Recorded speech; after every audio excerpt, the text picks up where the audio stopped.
की भाषा, प्रजातंत्र के शास्त्र की भाषा। हिंदी भाषा राष्ट्र की भाषा, प्रजातंत्र के शास्त्र की भाषा।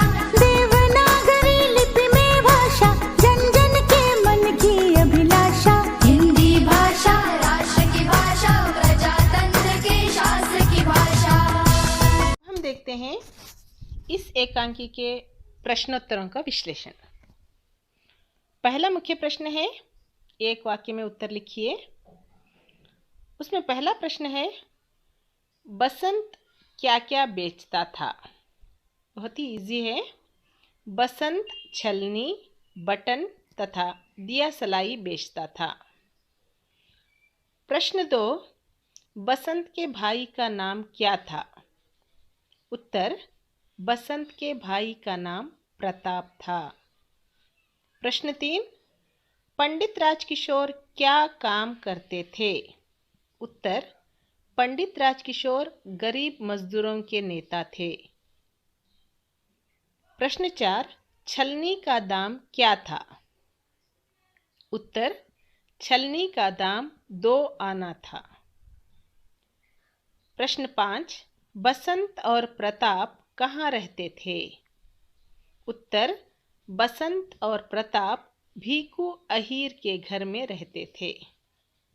प्रश्न 6, बसंत की सच्चाई एकांकी में कितने दृश्य हैं।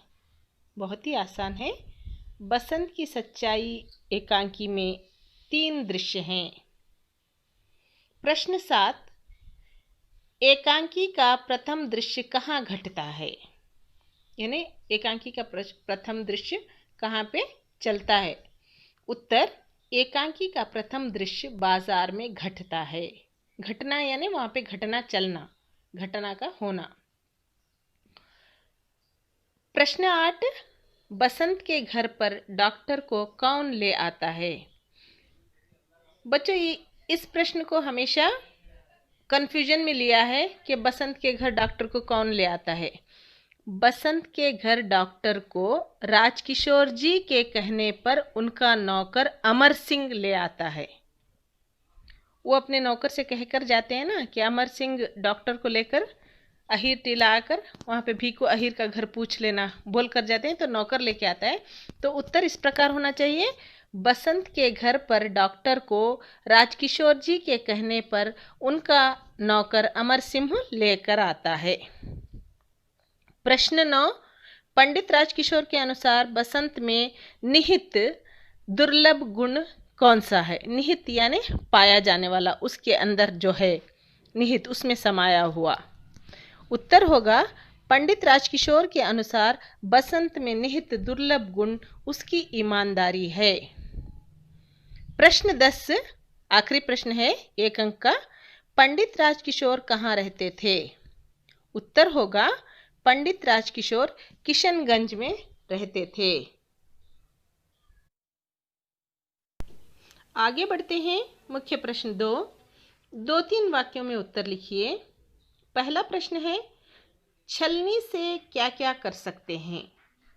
उत्तर होगा, छलनी से हम चाय, कॉफी, पानी, तेल तथा दूध छान सकते हैं। यानी कोई भी वस्तु छान सकते हैं छलनी से।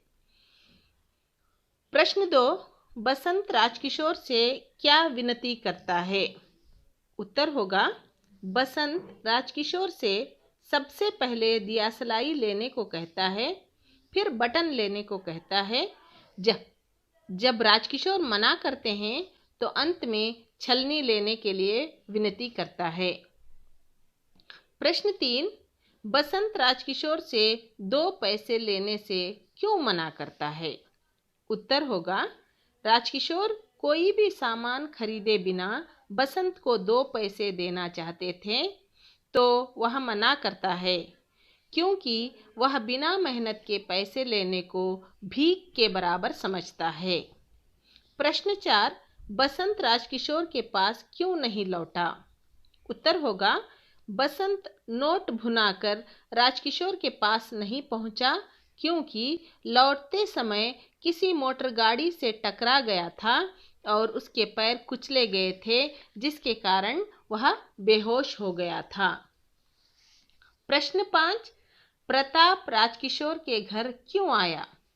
उत्तर होगा, प्रताप राजकिशोर का घर ढूंढते हुए किशनगंज आया क्योंकि उसे अपने भाई की ओर से पंडित राजकिशोर के छुट्टे पैसे लौटाने थे। प्रश्न 6, बसंत ने राजकिशोर को छलनी खरीदने के लिए किस तरह प्रेरित किया?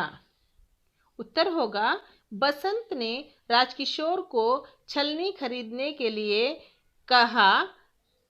जब उन्होंने मना किया तो वह छलनी खरीदने के लाभ बताते हुए कहता है कि साहब, आप इससे चाय छान सकते हैं, दूध छान सकते हैं। इस तरह बसंत ने छलनी खरीदने के लिए प्रेरित किया। प्रश्न 7, बसंत के पैर देखकर डॉक्टर ने क्या कहा? उत्तर होगा, बसंत के पैर देखकर डॉक्टर ने कहा कि लगता है पैर की हड्डी टूट गई है, स्क्रीन करके देखना पड़ेगा। स्क्रीन यानी एक्सरे, स्क्रीन करके देखना पड़ेगा। दूसरा पैर ठीक है पर इसे अभी अस्पताल ले जाना पड़ेगा। अब तीसरा मुख्य प्रश्न है, 5-6 वाक्यों में उत्तर लिखिए, यानी विस्तृत उत्तर। 4 मार्क्स के लिए आएगा ये उत्तर। 5-6 वाक्यों में उत्तर लिखिए। पहला प्रश्न है, बसंत ईमानदार लड़का है, कैसे? उत्तर होगा, बसंत एक ईमानदार लड़का है क्योंकि वह मेहनत करके अपने और अपने भाई का पेट पालता है। उसके लिए वह बाजार में दियासलाई, बटन तथा छलनी जैसी चीज़ें बेचता है। जब पंडित राजकिशोर उसे बिना कुछ खरीदे 2 पैसे देना चाहते हैं तो वह उसे भीख समझकर लेने से इनकार कर देता है।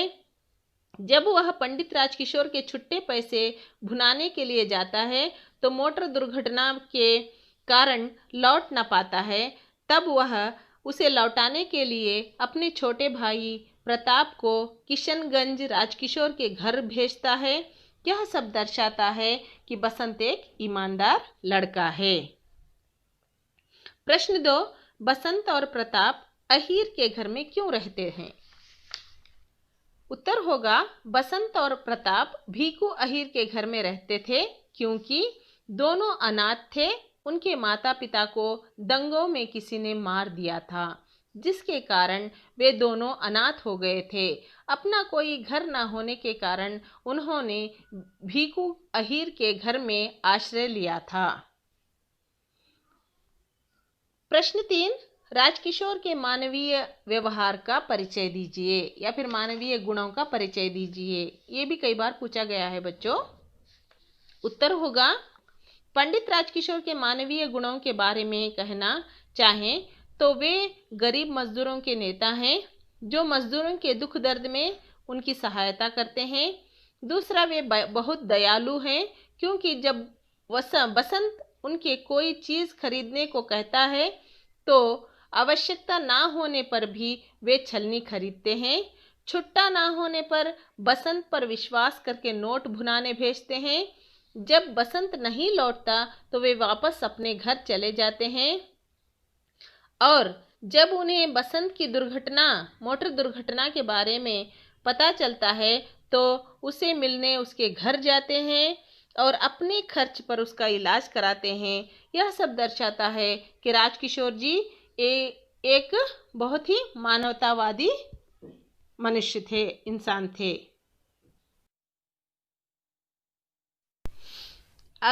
अगला मुख्य प्रश्न है, मुख्य प्रश्न 4, अनुरूपता। अनुरूपता वाले शब्द लिखिए। बच्चों, मैंने हर बार बताया है कि अनुरूपता क्या होती है। अनुरूपता यानी पहले शब्द का दूसरे शब्द से जो संबंध होता है वही संबंध में तीसरे शब्द से चौथे शब्द का जोड़कर चौथा शब्द ढूंढकर लिखना है। तो यहाँ पे देखते हैं पहले 2 शब्दों में क्या संबंध बताया है। पहला प्रश्न है, पंडित राजकिशोर किशनगंज, यानी यहाँ पे बताया कि वो कहाँ रहते थे। तो हमें अगला वही संबंध जोड़ना है, बसंत भीखू अहीर या अहीर टीला। भीखू अहीर के घर में रहते थे या फिर अहीर टीला, किशनगंज लिखा है तो अहीर टीला भी लिख सकते हैं। दूसरा प्रश्न है, पंडित राजकिशोर मजदूरों के नेता। यहाँ पे संबंध बताया है कि वो क्या काम करते थे या फिर उनकी पहचान क्या थी। तो अगला होगा बसंत एक गरीब शरणार्थी। एक गरीब शरणार्थी लड़का। प्रश्न 3, पंडित राजकिशोर मालिक, यानी यहाँ पे इनका ओहदा बताया है, इनका स्टेटस बताया है। पंडित राजकिशोर मालिक है, तो अमर सिंह उनका नौकर है, तो नौकर लिखना पड़ेगा, अमर सिंह नौकर। प्रश्न 5, प्रताप छोटा भाई, वर्मा डॉक्टर। हम लोग देखते हैं ना एकांकी में अमर सिंह को कहते हैं कि डॉक्टर वर्मा को लेकर आओ। प्रताप छोटा भाई है, बसंत का छोटा भाई, वर्मा डॉक्टर है। 5वां प्रश्न है बच्चों, यहाँ पे चिन्ह दिया है, क्वेश्चन मार्क चिन्ह देकर उसको प्रश्नार्थक चिन्ह दिया है। तो आगे वाला चिन्ह है विस्मयादि बोधक चिन्ह। विस्मयादि बोधक चिन्ह, एक्सक्लामेटरी जो होता है ना, एक्सक्लामेटरी सिंबल, उसको विस्मयादि बोधक चिन्ह बोलते हैं।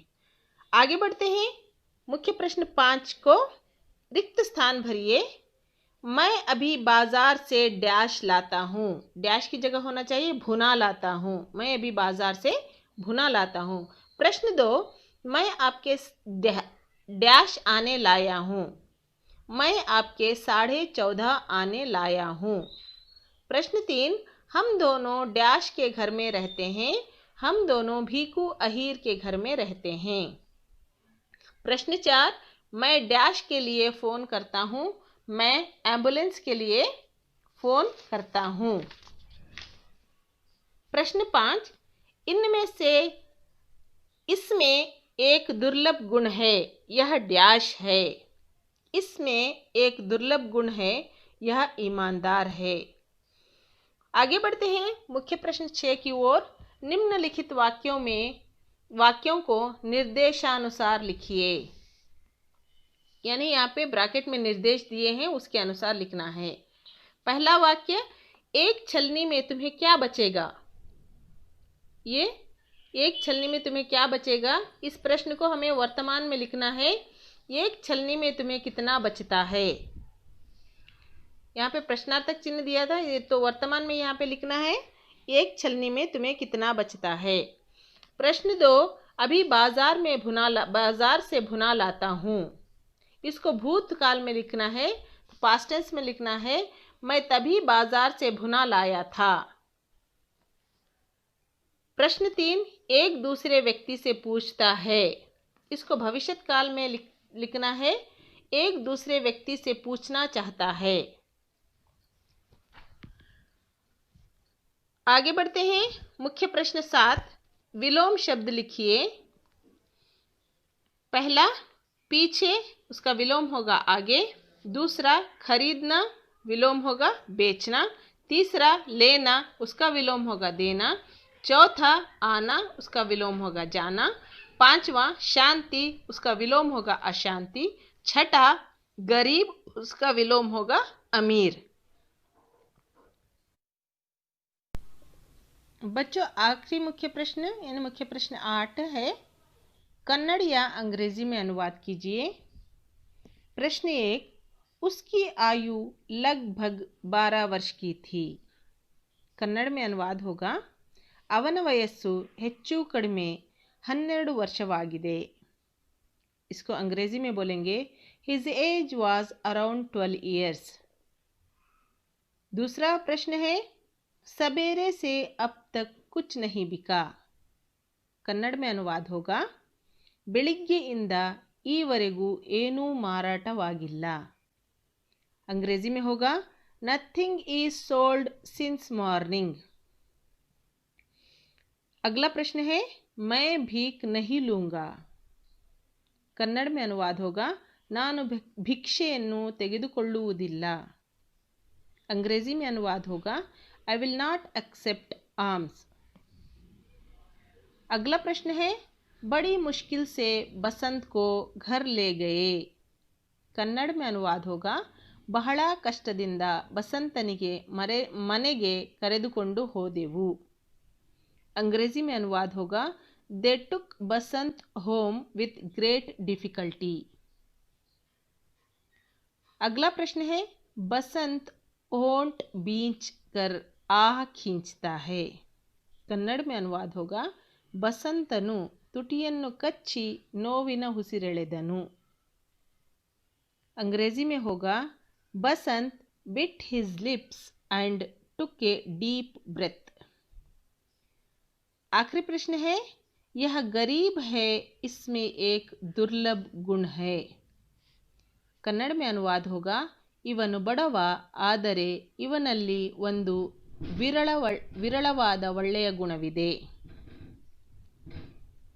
विरला गुणविदे ऐसे भी लिख सकते हैं।